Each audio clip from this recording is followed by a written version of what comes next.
Hi besties, can we just have a moment of your time before we start the episode? Can we ask you to please like, follow, subscribe. Love ya! Hey Adrian. Hello. Hey besties. Helps if your feet are flat on the floor. Where 1 in 5 children suffer with mental health. The fact that as human beings we're a hypersocial species. So what he says is, good teachers, good schools tap into... Or like shame-based strategies. It feels physically harmful to be on the outside of a group. And the great thing was... Were they sweating? I'm like, every opportunity in a school day is a chance to foster a child's wellbeing and your own.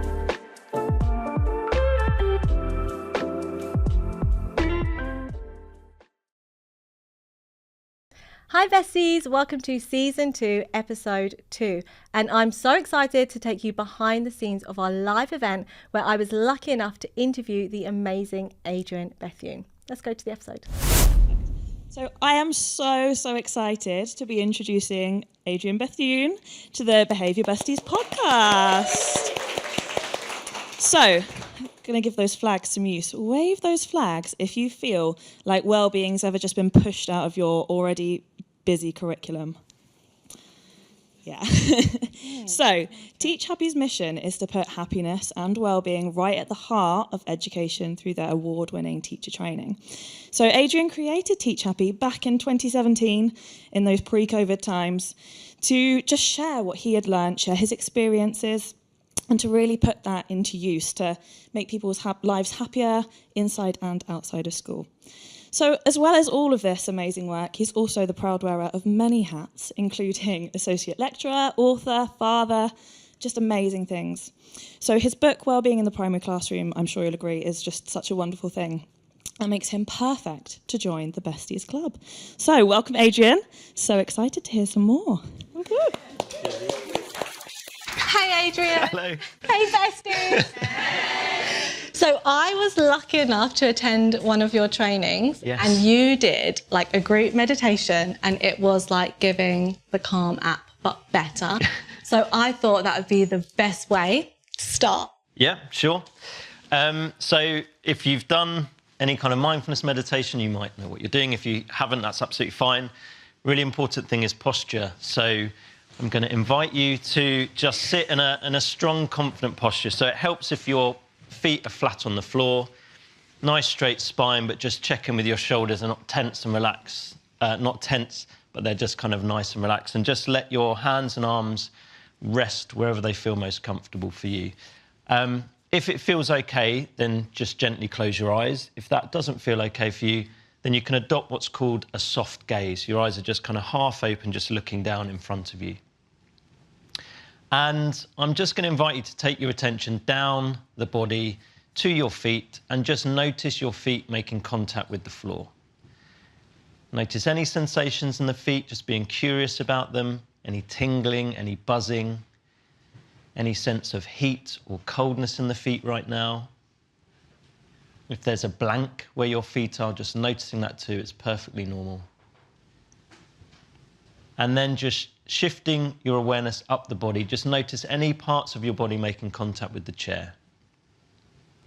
It's having a sense of the weight of your body sitting here in this moment.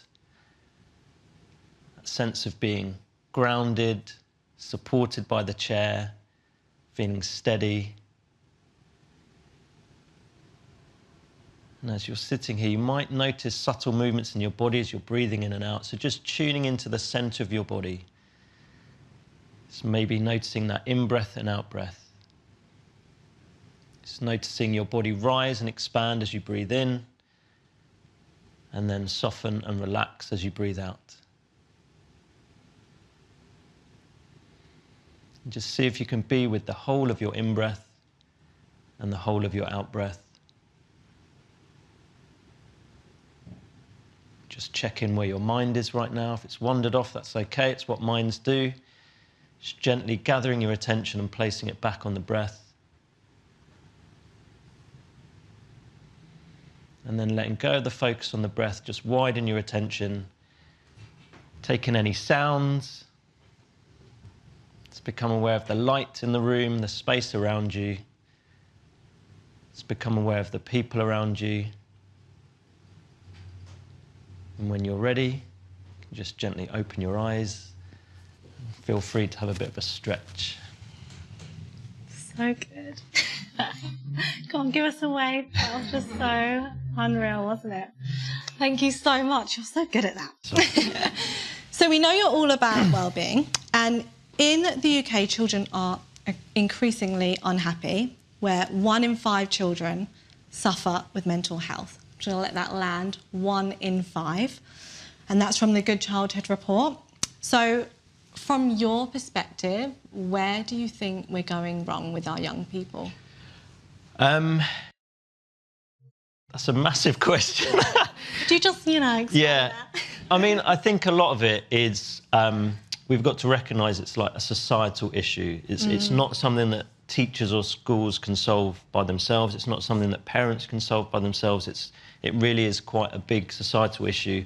I would say, and we will probably come on to this topic about tribal classrooms, like so much comes back to the fact that as human beings, we're a hypersocial species, and for most of our human history, we have existed in large groups that, like, essentially extended families. And I would say one of the things that I think is really clear in this country is, over the last 10 to 14 years, things that support families have been taken away. So like Sure Start centres, early support for new families. You and I are both parents. We know how hard it is to raise children in these small family units, so we rely on outside services. And so that's been, a lot of that funding's gone. So parents and families, I think, are finding it harder. And then, we know that the single biggest determinant of a child's mental health is the mental health of their primary caregiver, okay, so their mum or dad or another guardian. So if they're struggling, that child's going to be struggling, and then that child comes to school, and then teachers are expected to kind of help pick up the pieces. So that's one side of it. We also know that in the UK, 55% of children, so that's between the ages of 5 and 18, are not getting the minimum 60 minutes of moderate to vigorous activity a day, 55%. So we're not being physically active in the way that our bodies are designed to be active. Then there's like health and diet and nutrition. Like in the UK, more than any other European nation, our children and adults, but particularly children, consume way more ultra-processed foods than any other kids in Europe. And that's not good for our gut health, which means it's not good for our mental health. So there's a lot. It's kind of every aspect of health and well-being. I think we're underperforming as a country, as a society. But, and this is what I write about in the book, there are lots of things that parents can do, teachers can do, schools can do to mitigate that. Like, it's not a foregone conclusion that all of our children are going to be struggling with mental health. Like, the reassuring thing is the vast majority of kids in the UK are actually doing okay. Like, mental health is good, well-being is good. The issue is there's a small but growing number of children that are struggling, and that's, I think, when we need to be focusing a lot. Thank you. That was an amazing answer. Can I ask you a little bit about movement? Because you just said that the movement, it should be, did you say 60 minutes a day? Yeah. Can you just tell us a little bit more? Because obviously we love movement at TGMC, and that's what we try and do within our lessons. Like, what is that importance of movement, and how is that intrinsically linked to well-being? So there's a psychologist, no longer alive, Dr. Ray Fowler. He used to be head of the American Psychological Association, and he said that exercise is the closest thing we have for a magic bullet for our physical and mental health. There's no other drug on the market, there's no other intervention that comes close to doing what exercise and physical activity does. And again, there's a number of reasons why physical activity is good. Like, if we just think about, like, stress, okay? As we feel more stressed, hormones like cortisol and adrenaline start building up because we're tipping into that fight, flight, freeze response, okay? The whole point of that threat response is to give our muscles energy because we're having to fight away a danger, a threat, or run away from it. Physical activity uses up cortisol, it uses up adrenaline, so your body returns to baseline, okay? So physical activity is one of the best things we can do when we're stressed. And if we don't manage stress successfully and we're stressed for long periods of time, it can cause us serious harm, like immune system starts to deplete, cognitive function impairs, you find it harder to sleep, relax, etc. So physical activity is amazing for stress. Physical activity is amazing for learning. So like, yes, exercise increases your heart rate, which then sends more blood oxygen and glucose to your muscles, but it also sends it directly up to your brain. Helps your brain wake up, be more alert, pay attention, focus, remember, learn. There's an amazing protein that gets released during and then after physical activity called BDNF, brain-derived neurotrophic factor. But essentially, a guy called Dr. John Ratey says it's like miracle growth for the brain because it helps your hippocampus grow new neurons, it helps protect brain cells from cell aging and death, helps protect neural circuitry that's been formed, and it gets released during physical activity. And studies have shown that immediately after physical activity, you learn at faster rates because of typically BDNF and all of this blood oxygen and glucose. So like, there is, apart from like wear and tear on your muscles, apart from the risk of, you know, spraining your ankle, breaking a bone, all of those are risks of physical activity, it's pretty much all positives. Like when you move your body, you are healthier, it boosts your immune system, you learn better, you feel better, you have more energy, you sleep better at night, your stress levels are lower, you live longer, you're happier, at least there's happy hormones. Like, there is very, very few downsides to being more physically active. So I think that is one of the key things for our children's health, but also family health as well, is just moving our bodies more regularly. It doesn't have to be 5Ks or triathlons or like high intensity activity. It can literally be walking, like walking, cycling, swimming, like can be low intensity, but regular is the key. That's amazing, thank you, because we are so passionate about movement, and I think it's really important when we get to hear that research again to just fire us up. So, switching gears, yellow flags, people, if you struggle with children telling on each other, not being kind to each other, if you've ever had that kind of experience in the classroom where they're often coming up to you a lot and saying, oh, they said this, they did that, they're not working as a team. Yeah, right? Yeah. So you have a great name for this called the anti-team classrooms. And this can be a real drain. It can be really tricky to get through. And personally, I do find it really triggering. It's something that I have to consciously be like, okay, and ground myself. Now, you have a theory about tribal classrooms. Could you, for those who haven't heard it from you, can you summarise what that theory is about? Yeah, so the term tribal classrooms I have borrowed from a guy called Professor Louis Cozolino, who's an American psychologist. He's written a brilliant book called The Social Neuroscience of Education. It's one of those books, sounds very dry and dull and boring, but it's fascinating. Fantastic. Yeah. Essentially, one of the main arguments he makes in this book, and I alluded to it earlier, is that human beings are essentially a tribal species, that modern humans, Homo sapiens, have been around for, give or take, 200,000 years, and for pretty much 99% of that time, we have lived as part of like hunter-gatherer tribal-based societies. Then rewind to like 10,000 years ago, we started to move away from these tribal-based societies. We started to live in kind of agricultural-based societies, and then the modern industrial-based societies we live and work in now. It's kind of started about 6,000 years ago. And what he says is basically that seems like, think about 10,000 years ago, it seems like a huge amount of time, right?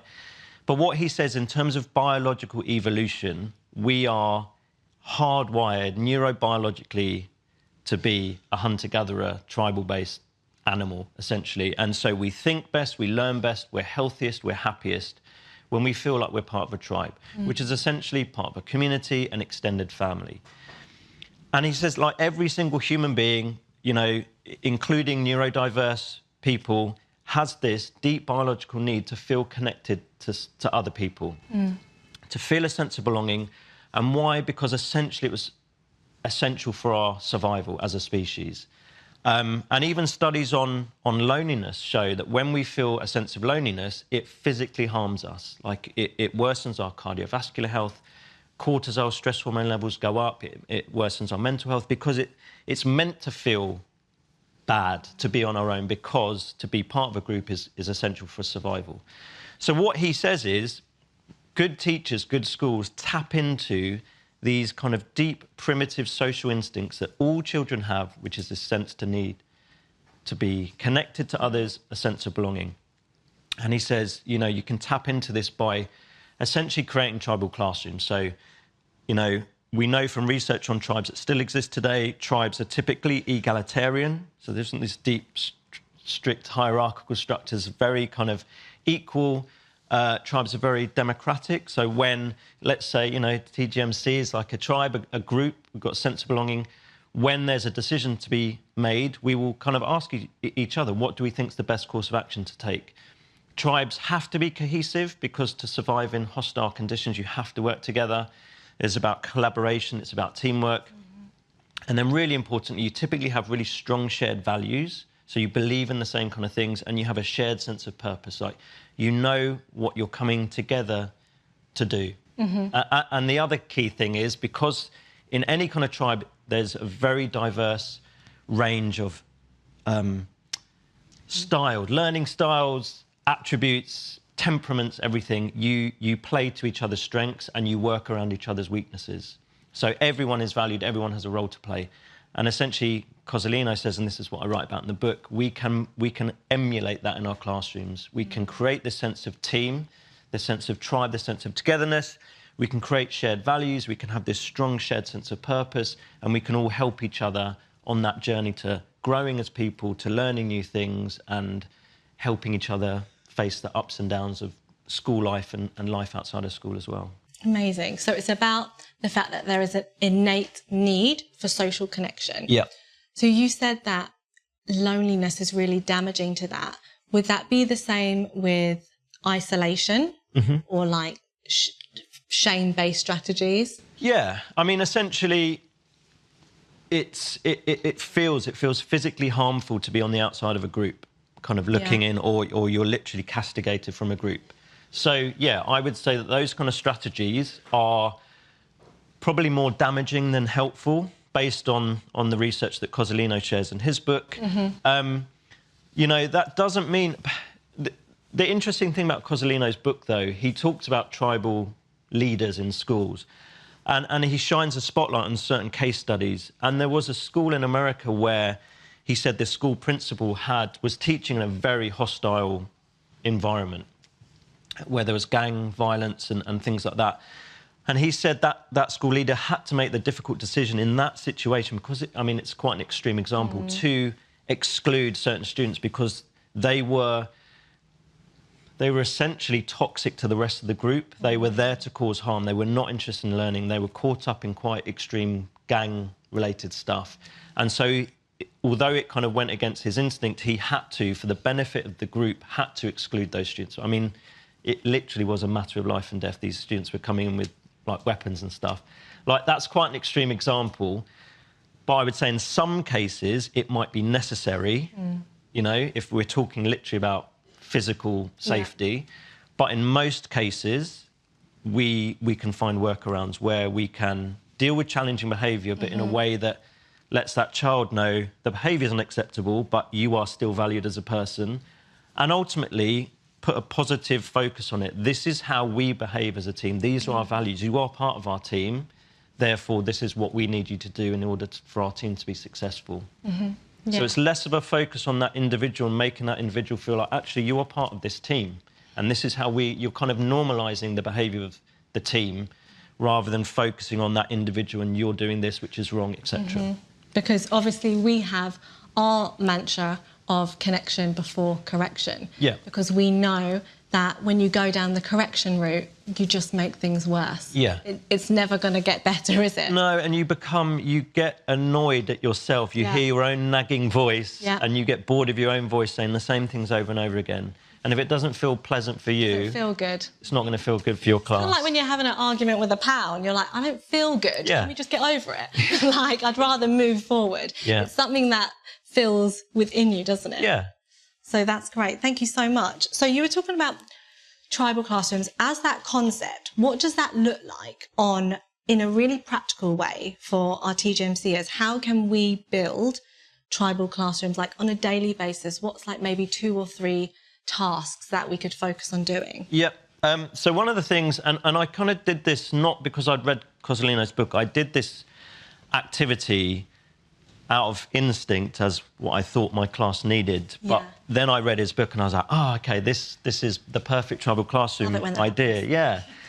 And basically, it's probably one of the most simple ideas in my book, and it's the one that resonates the most with teachers, the one I get the most emails, tweets, Instagram posts about, and it's around this idea of a team flag, which is, I had this year 2 class, the anti-team class. They were constantly telling each other, constantly getting into trouble, and it was not pleasant to teach them at the beginning. It just wasn't a nice atmosphere. This was back in 2012. London 2012 Olympics, Team GB, and I was like, I want my class to be like Team GB. I think we can learn from them as role models.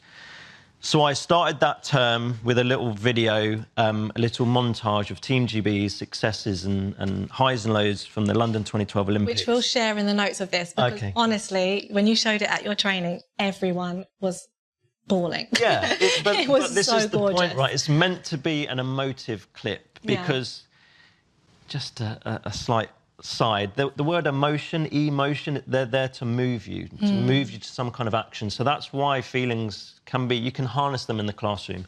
So I share this clip because I want my class to feel something, to feel motivated to act. And then I get them to think whilst we're watching this little clip, like, what is it that makes Team GB successful? What values do they have? What qualities, what attributes? And we make a big list, and then every child gets a blank piece of paper, and I say, choose a value that, you know, we've got up on a board that you think is really important for a team to be successful. Write it in big, bold letters, fill it with colour, and then they hand them all in, and they go home that day, and then that night, myself and the TA, we just piece them all together, and we create this massive big team flag that we then put up in the classroom. The next morning they come in, and there's always like a aha, like the kids come in, and they see their part of the flag, and they see the, you know, and basically from that moment on, you refer to your class as a team. So we were Team Year 2 from that moment on, and I've taught Team Picasso, Team Monet, you know, whatever the class name is, it's always prefix it with team. And then you'll say to your class, look, you might have just created one small part of the flag, but you are part of something bigger than yourself. You belong to Team Year 2, that we are a team that we can come to school every day and we can try and live and breathe these values, that these are a work in progress. We're inevitably going to make mistakes, but we can constantly just remind ourselves of what we're trying to achieve together. So that's one practical idea. So it doesn't just become wallpaper, it's something you constantly refer to. It becomes of what some experts would call a symbol of unity. Okay, we belong here. We are part of something bigger than ourselves. The second thing that I would say is working on, like, team goals. So there was one bugbear I had. This was back in the day when we used to get changed from PE kits to school uniform. I'm glad to say I work in a school now. It's PE day, just come in your PE kit. I mean, I don't know why we didn't do it before the pandemic, but anyway. The bugbear was, it was taking, like, literally 10 minutes to get changed into PE kits and then 10 minutes afterwards. So that shortened PE, which isn't great, because that's an opportunity to be physically active. Anyway, I said to my team, I was like, guys, it's taken us 9-10 minutes. Like, well, 20 minutes of this lesson to get changed, so I reckon we can get that down. Who's with me? Who reckons Team Year 2 can do this? So we made it a team goal. Had a massive timer up on the screen, and I said, I reckon we can get it to below 7 minutes. So started off there, we achieved it, celebrated, you know, and then the next time it was like, right, I reckon we can get it to 6. Who reckons, you know, who's with me? Wave your flags kind of moment. And basically we got it down to about 3.5 minutes, you know, and the great thing was... Were they sweating? The great thing was, though, we were seeing the teamwork in action, because basically, let's say when Mustafa lost his plimsolls, like, everyone was hunting around, we've got to find Mustafa's plimsoll, look at the time. And it became that, you know, no one was blaming Mustafa for losing his plimsoll. Everyone was just trying to help him because we wanted to beat our time. So something negative became something positive that we could all work towards. So team goals. So use those kind of... have a goal and work together to achieve it. Which, can I just say, is what we have in TGMC, our learning pathways. Anyone used it? Wave a flag? Yes, babes. Learning pathways, that's what we do, instead of rewards and consequences. Yeah. We have a journey. This is our team goal. These are our stops along the way. Everything you just described is how we replace that system. So thank you for that. Yeah. I love validation. And the Carry last on. one I would just say is bring in physical activity. So like whether it's things like the Daily Mile what I like about the Daily Mile, it's free, you get outside, you don't have to get changed.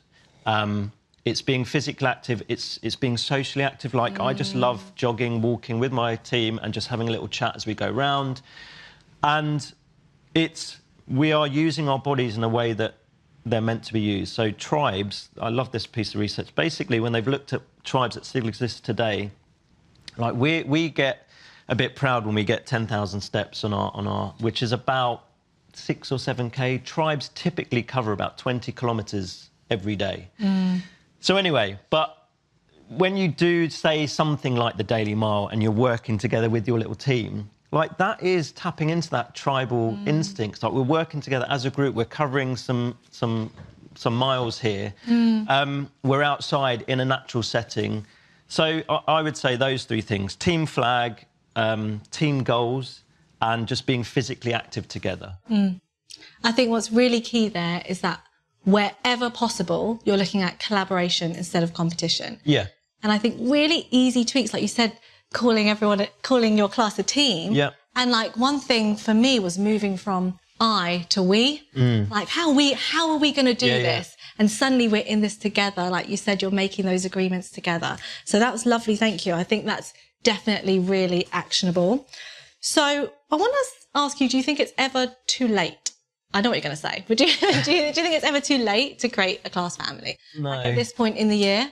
No, I would say it's at any point, because you're essentially tapping into something that the children are crying out for. So there is no, we've gone past that point. I've genuinely had teachers that have read my book, past the halfway point and said, we created a team flag. I wish I'd done it early in the year, but my class were just buzzing and, we're talking about each other in a different way. And like you said, using that we language. Yeah. So, yeah, I would say you can do it literally at any point. And in fact, this is one of the things. So there's a brilliant book called The Culture Code by Dan Coyle. And one of the things he talks about, which again resonates with tribal classrooms, is some of the most successful teams, sports teams, companies that have ever existed always have a strong sense of belonging. And one of the things he says to foster belonging is you need belonging cues. So these regular, like, reminders, refreshers that you belong. And so I would say, even when you've done a team flag right at the beginning, that you can't just rest on your laurels. You've literally got to revisit this every single term, but literally every day. This is the point of successful, cohesive teams. They are reminded every single day and periodically through the day that you're part of a team. These are our values. These are our goals. It's literally drip-fed. And this is why I always say, like, wellbeing in the primary classroom is not like wellbeing is on a Thursday afternoon when we do PSHE. It is literally, you can foster a child's well-being during the register, during maths, during break time. Like, every opportunity in a school day is a chance to foster a child's well-being and your own as that class leader. That's exactly what I was going to go on to, because it's that idea that it needs to be continually reinforced. It's like your friendships. You're not like, remember when I did that hen do for you 3 years ago and then we're best friends forever now, but you have to continually be that friend to them. And it's the same as your team classroom, isn't it? Definitely. You talk about the 1% principle, and I think I always find that really reassuring to hear, because I think as teachers, and I know everyone is so passionate, we go into the classroom like, we're going to do everything. But can you just like summarize what the 1% principle is?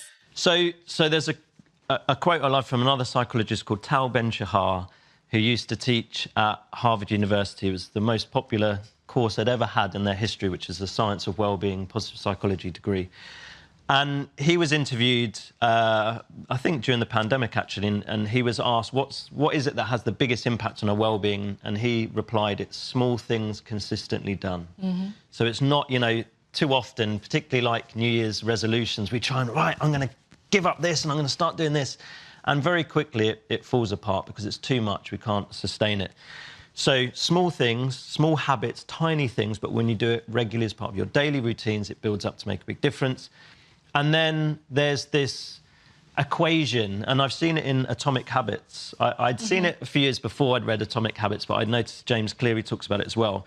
Essentially, if you've got one to the power of 365 days in the year equals 1. Like, there's no change.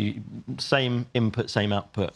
But then what if you make a 1% change? So 0.01 change every day. By the end of that year, it's a 37.7% difference. And that's the kind of the maths, the science behind 1% change, is that when you make a small change incrementally and you're applying it every single day, then by the end of that year, it's actually a really big difference. And this is why well-being is actually about our habits, and it's about our routines. And this is why teachers have such a big impact, or can have such a big impact on children's well-being, because they're spending a lot of time with you, and typically your day is about habits and routines. So how can you weave well-being into your just everyday teaching practice? So well-being is not something extra you have to think about. It's just, this is just how we take the register here. This is just how we set up our lessons. This is just how, it's just how we respond to challenging behaviour in a way that reinforces well-being rather than makes someone feel bad and exclude, etc. And I think that's such a good way to look at it, because there are so many things we could do. We could do learning pathways, movement in the classroom, greeting at the door, class playlist, just using we, and just making a whole list, and then just one habit at a time, rather than trying to do it all. And it then, what the research shows is when you make a small change and you start to apply it, it gives you confidence to make other small changes. And so it snowballs from there. So, my key piece of advice is just start small and be consistent, and then it will inspire you to make other small changes. That is a perfect place to end. Can I ask you, a little tradition on Behaviour Besties, have you got a mantra or a quote you would like to leave us with? Yes, I do. It's in the introduction of my book. It's from, his name has evaded me, but I can remember the quote, and his name will come back to me.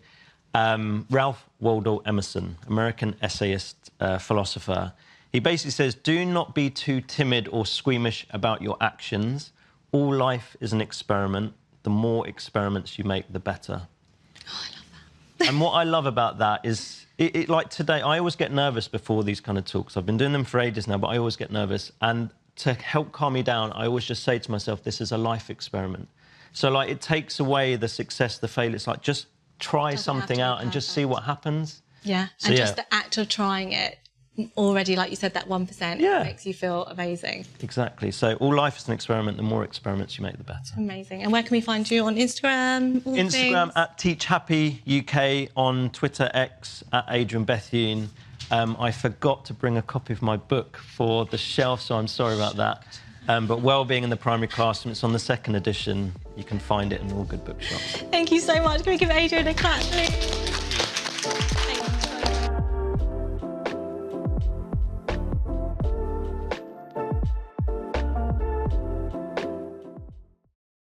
Hey besties, I'm so excited to say that Behaviour Besties is sponsored by the amazing Sage Publications. And I am lucky enough to say that my book was published by Sage, Behaviour, The Lost Modules. They are the leading publication company for educational literature. And guess what? We have got a discount code for you. Yes, besties, check the notes to get your discount code and get your CPD on.